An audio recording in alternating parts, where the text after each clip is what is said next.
একটু পরেই দরজা খুলে বেরিয়ে এলো অখিলেশবাবু। কি ব্যাপার তুমি? একটু হকচকিয়ে গিয়েছিল নিলয়।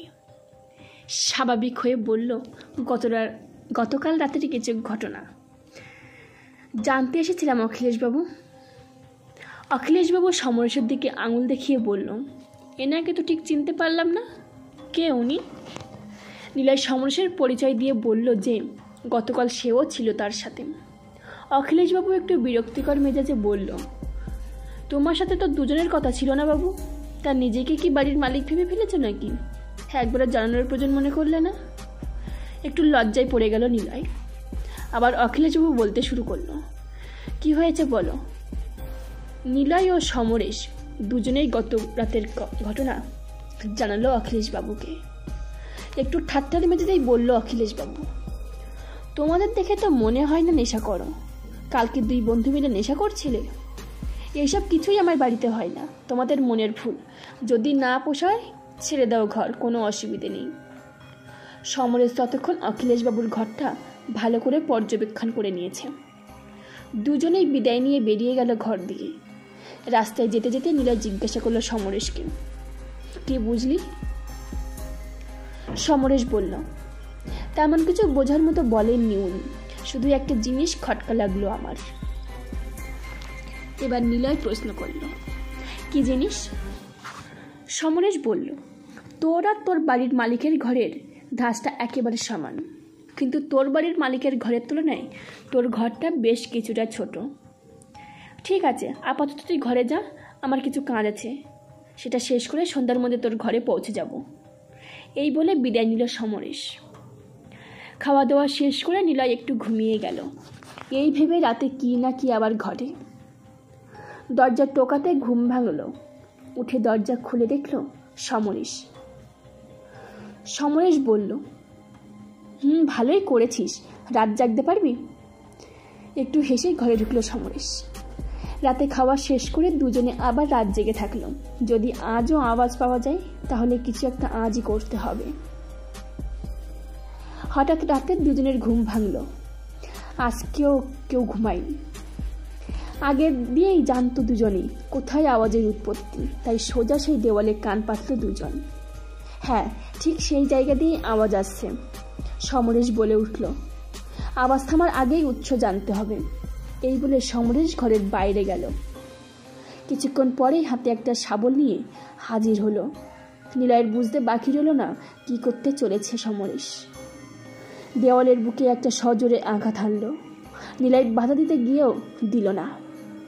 30 মিনিট পর দেখলাম অর্ধেক দেওয়াল খুঁড়ে ফেলেছে সমরেশ। হঠাৎ কি একটা ইস্পাতের শব্দে মনের ভিতরটা শিহরণ বয়ে গেল। ততক্ষণে বাড়ির মালিক এসে হাজির হয়েছে ঘরে। চোখ যেন লাল হয়ে গেছে রাগে। সমরেশ কোনো কিছু তোয়াক্কা না করেই আঘাত করে চলল দেওয়ালে। কিছুক্ষণ পরে ভিতর দিয়ে উকি দিল একটা লোহার বাক্স, একটা মানুষের সামান। বাক্সটা পুরোপুরি বের করে মাটিতে রাখা হলো। সমরেশ আর নিলয়ের মুখে কোনো কথা নেই। ঘেমে ভিজে গেছে দুজনেই। চিন্তা ভয় সব মিলিয়ে একটা বাজে পরিস্থিতি হয়ে দাঁড়িয়েছে। নিলয় বাক্সটা খোলার মতো সাহস পেল না। অগত্য সমরেশ খোলার চেষ্টা করল। না, অনেকটাই শক্ত হয়ে গেছে। অগত্য সাপলের বাড়ি মারল লোহার বাক্সটাতে। একটু খুলে গেল। বাকিটা দুজন মিলে টান দিয়েই খুলে ফেল লোহার ঢাকনাটা। একটা তীব্র বাজে গন্ধে ঘরটা ভরে গেল। এ কোনো চেনা গন্ধ নয়, পচে যাওয়া কিছু যেন ভেতরে আছে। বাক্সের ভিতরে চোখ রাখতেই সমরেশ আর নিলয়ের শরীরের শিহরণ বয়ে গেল। তাদের বাকরুদ্ধ, কিছু বলার ক্ষমতা যেন নেই। ওটা কি ভিতরে? একটা জলজ্যান্ত কঙ্কাল।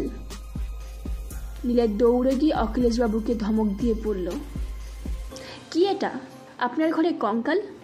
অখিলেশবাবু কিছু বলার ক্ষমতা নেই। পাশ থেকে সমরেশ বলে উঠল, নিলয়, ফোন লাগা পুলিশকে, আসতে বল তাড়াতাড়ি। এই শুনে অখিলেশবাবু উঠলেন না। পুলিশে খবর দেবেন না, খুব বিপদে পড়ে যাব। এর চেয়ে চলুন না আমরা এবার এই লাশটাকে বাগানের মধ্যে দিয়ে পুড়িয়ে ফেলি। সমরেশ কোনো কথা না শুনেই নিলয়ের হাত দিয়ে ফোনটা কেড়ে নিয়ে পুলিশকে ফোন করলো, সবটা জানালো। পুলিশ এসে হাজির হয়েছে ভোর 4টে। লাশটাকে নিয়ে গেল সামনে দিয়ে, সঙ্গে করে নিয়ে গেল অখিলেশবাবুকে। সকাল 8টা নাগাদ সমরেশের ফোনে থানা দিয়ে কল এলো। সমরেশ নিলয়কে বলল, থানা দিয়ে ডাক পাঠিয়েছে আমাদের। অগত দেরি না করে সমরেশ আর নিলয় থানার দিকে রওনা হলো। থানায় পৌঁছে জানতে পারল অখিলেশবাবুকে হেফাজতে রাখা হয়েছে। প্রথমের দিকে কিছুতেই মুখ খুলছিল না। পুলিশের জেরা আর ধমকানিতে নাকি শেষে মুখ খুলেছে অখিলেশবাবু। আর যে ঘটনাটি বলল সেটা হলো, অখিলেশবাবুর স্ত্রী নীলাঞ্জনা বহুদিন আগেই হৃদরোগে মারা গিয়েছিলেন। তাদের একটা কন্যা সন্তান ছিল, নাম ছিল রাত্রি। অনেক ছোটবেলায় মাকে হারিয়ে তার জীবনে সব কিছু ছিল তার বাবা অখিলেশ। অখিলেশবাবু সরকারি কর্মচারী ছিলেন, রেল দপ্তরে কাজ করতেন। যখন রাত্রি কলেজে পড়াশোনার জন্য ভর্তি হলো, সেদিন খুব খুশি ছিল সবাই, সব ঠিক চলছিল।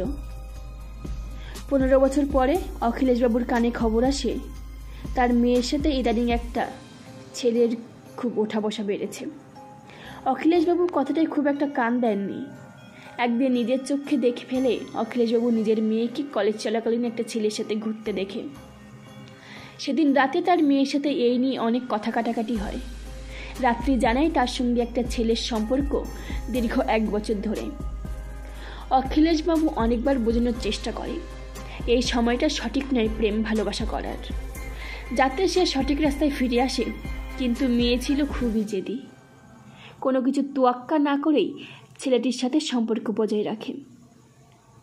অখিলেশবাবুর সুখের সংসারটা যেন অসহ্যকর হয়ে উঠেছিল। প্রতিদিন মেয়ের রাত করে ঘরে আসা, এইভাবে কিছুদিন চলতে থাকলে কিছু মাস পর হঠাৎ রাতের বেলা মেয়ের ঘরের সামনে দিয়ে যাওয়ার সময় দরজায় আড়ি পেতে কিছু কথা শুনতে পান অখিলেশবাবু। শুনেই অখিলেশবাবুর জ্ঞান বুদ্ধি হারিয়ে যায়। ধৈর্যের বাঁধ যেন সেদিন ভেঙে গেছিল। অখিলেশবাবু কান পেতে শুনতে পান তার আদরের মেয়ে রাত্রি 4 মাসের অন্তঃসত্ত্বা। এই কথাটা বিশ্বাস করতে পারেনি। অখিলেশবাবুর মেয়ে খুব ঘাবড়ে যায়, দৌড়ে চলে যায় ছাদে। অখিলেশবাবু পিছু পিছু ছাদে যান। মেয়ে তখন ভয়ে কষ্টে কেঁদে চলেছে। অখিলেশবাবুকে দেখে মেয়ে আরও কাঁদতে থাকে আর বলতে থাকে, বাবা, খুব বড় ভুল করে ফেলেছি, বুঝতে পারিনি আমি। অখিলেশবাবু তখনই মেয়ের কাছে যেতে থাকে।